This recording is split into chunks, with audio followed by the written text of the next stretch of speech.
Jose Antonio Vargas has made national news. He's gone on national TV, radio, in every major publication in the country. He is an undocumented immigrant who was brought to this country as a young boy from the Philippines. And he had a very successful career. He was a Pulitzer Prize-winning journalist. His articles were covered all over the country in some of the most prestigious newspapers and magazines in this country. And he could have gone on with that existence. He could have gone on hiding in the shadows and not going public. But it was a tremendous act of courage and heroism that he shared his story, that he went public, and that he became a human face for the undocumented immigrant movement in this country today. So please help me welcome one of the leaders of this movement, one of the voices of courage, of determination, and of self-sacrifice in our movement. Please help me welcome Jose Antonio Vargas.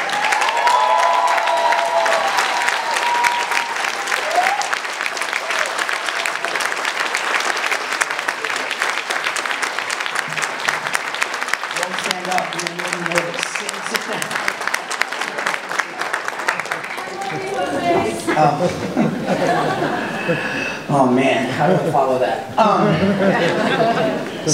Thank you for having me here this morning. It's very humbling, and he was using the word courageous and self-sacrifice, and there are people in this room who have sacrificed a lot more and who have shown more courage. I don't want to like name some people, but I'm going to have to name like 3 people, at least in the past few months when I decided to do this, that I've been following, without actually talking to the person, but following their work, contacting them. One of them has been really helpful. Professor Bill Hing at USF, who's been like one of my, definitely round of applause. If you haven't read this book called Deporting Our Souls, please do so. It's on Amazon, check it out. A woman named Perna Lau, who I followed on Twitter, starting last year. This woman is incredible, and she's been doing this work a lot longer than I've been doing this work. And a guy from DC named Bendy Guzman, who is one of really effective Filipino-American activists in Washington, DC. So, just a couple of weeks ago, I did the Colbert Report, and I was petrified. And thankfully, my Ate Gladys and her husband were in town with my cousin, so they were all in the green room with me, and they were waiting. And so when I did the Colbert Report, you know, when Colbert said that the Philippines was water Mexico, and that I was a border gay, I almost like, cracked me up so much. It was hard to deal with the sarcasm and to try to be sarcastic back. But what was interesting is after we taped the show, my Ate Gladys said that there was this woman sitting next to her who just burst out crying in the middle of the show. And she actually waited after we had taped the show outside. She's not out about her status. She's a 20-something journalist from Illinois. That's all I can give you, from Latin America. And she said the most amazing thing. I've been hearing this mostly on emails, but not in person yet. She just looked me in the eye and said, "Thank God you're not Latino." Because what she was basically trying to say, and what she actually ended up telling me 2 days ago, we talked on the phone for 3 hours, because I'm going to end up writing a little bit about it. What she ended up saying is when people talk about illegal immigration or undocumented immigrants, the Hispanic and the Latino community has been so targeted. I mean, some of these bills are not really anti-immigration bills, they're just downright anti-Latino bills. And of course, if you're in the Bay Area, like where I'm from, and you know what Aspire is, and you know that there are a lot of undocumented Asian Americans out there, it was encouraging to kind of hear her acknowledge the fact that this is not just a Latino issue. And the power that we can have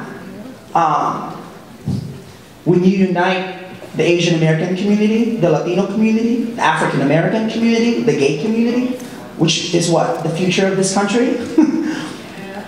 Can you imagine that? You know, I covered the presidential campaign 2 years ago, going through Iowa and New Hampshire and South Carolina. And when we talk about immigration in this country, what we're really talking about is the identity of this country. That's what we're talking about. That's the bigger picture. And what I think is most interesting about this is the idea that polls after poll, you know, have shown that voters want immigration reform, right? But like overhauling Social Security, immigration has turned into kind of a third rail issue among politicians, especially Republicans. For many, you know, talk of any kind of reform leads to the A word, right? Amnesty. Even though recent Democrat-backed bills introduced in the Congress have asked that immigrants meet certain conditions.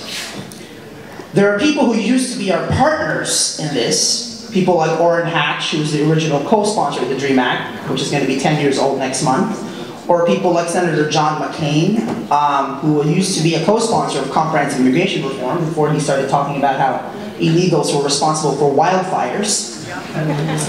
That really, we can't look to Washington to solve this problem. And I'm telling you this as a journalist, which I've been for the past 13 years. It's been really my salvation. What connects the dots between all these anti-immigrant bills, state by state, and also federal, is fear. Fear. And also ignorance, which is really, in many ways, the history of this country. We've always fought against fear, and we've always fought against ignorance. The only reason, when I ask myself, am I really gonna go out there and do this? Because, you know, I had gotten another driver's license that I wasn't supposed to get, which, I don't know if it got revoked, which makes traveling really hard. But the Philippine community, the Philippine consulate has been helpful. So, what's been interesting is, to me at least, the press, which I'm a part of, very proud to be a part of, has largely failed us in how they cover this issue. They talk about immigration, but they don't really talk about immigrants. They don't ask specific questions like, why is it, you know, in doing some research on this, why is it that a German chemical engineer can obtain an H-1B visa to work here temporarily, right? And then be sponsored for permanent residency by his employer. But there isn't a work visa category for the Honduran who wants to work here, you know, in the hotel's housekeeping staff. Why are immigration laws the way that they are? Right? So, I am not an organizer. I'm not going to pretend to be one. I am not. In many ways, the only reason that the press has been covering what I've done is because I'm from the press, and the press loves to talk about the press. And I knew that coming in. That's why I thought that you tell this one specific story of a kid who got here when he was 12, not knowing that he was undocumented, because of course my lolo and my lola, my grandparents, just wanted to give me a better life. Then I find out when I'm 16, then I try to survive, and I get a driver's license. I used to work at the Oakland bureau of the Chronicle, which is like a block away from here, driving to the Bay Bridge or taking BART. And I worked because I wanted to live and I wanted to survive. I got a driver's license not because I wanted to spite the government. I got a driver's license for the same reason that American citizens get a driver's license, because they want to work and they want to live. Simple as that. And so when we talk about this issue, this is my last point. And this is where, I don't know if people here are familiar with a guy named James Baldwin. I pray to the altar of this man. He was in many ways kind of the quintessential other. You know, back in the 50s and 60s, he wasn't just African American, he was also openly gay. And he didn't care. He just went out on TV and he spoke the truth as he saw it fit. And Baldwin's greatest contribution to the movement, in the civil rights movement back then, was to say that what is happening in Black America is happening in white America. This is a marriage, you and I, what he would say. Can you imagine? As white Southerners listen to that message, that the help, you know, that they didn't want to give a bathroom to, that they wouldn't want to use their bathroom, is actually, hey, this is a family, you know, you and I. But for our movement, for this movement that I'm now a part of, I'm not sure leader is the right word, really. Our struggle now, and our duty now, is twofold. One is to tell people, right, that this is a marriage, America, you and I. You need us just as much as we need you. Can you imagine what would happen to industries in this country if all undocumented people just left? Right? So we need to explain to them that this is their problem too. That illegal immigration is not just about undocumented people, it's about American citizens too. That's one. Second goal. How do we make sure that we're talking to people who don't believe what we believe? How do we make sure that we're not just speaking to the choir that already sings on the same key and has the same melody in their heads? Right? And I'm speaking from somebody, you know, from being the only Asian or any ethnic person in like Iowa for a month. One little story, I was in Arkansas covering Huckabee, and the day after there was a tornado, I had never covered a tornado, they wanted me to stay because some people got killed. So I stayed in this really cheap motel near, somewhere near Little Rock. And I woke up, and there was this white woman, she must have been in her 50s, cleaning the hotel. And I don't know about you, but I had never seen a white person clean a hotel room. I mean, my eyebrows just went like berserk, like going, what is she doing? Her name was Linda. She had 4 miles to work. Gas was $2.15 a gallon. Do the math. She was getting paid $7 an hour, if that. She was very nice to me. I love it when Southern people say the name Jose. It just has a certain kind of like, Jose! And why is that your name? Are you Mexican? No, I'm not Mexican. And we got to talking, and it was so interesting hearing about this woman's life who was cleaning my motel room. And of course she told me that she voted for Huckabee, and that I started talking to her about immigration, and she's like, oh my God, you know, I'm totally against illegal aliens there. And I'm just looking at her. And I drove away without telling her that I am one of those quote-unquote illegal aliens, although that is such a bad phrase. And I remember calling my friend Manuel, who's a Colombian guy in Florida, and I said, you know, Manuel, and he, of course, he was like, what do you...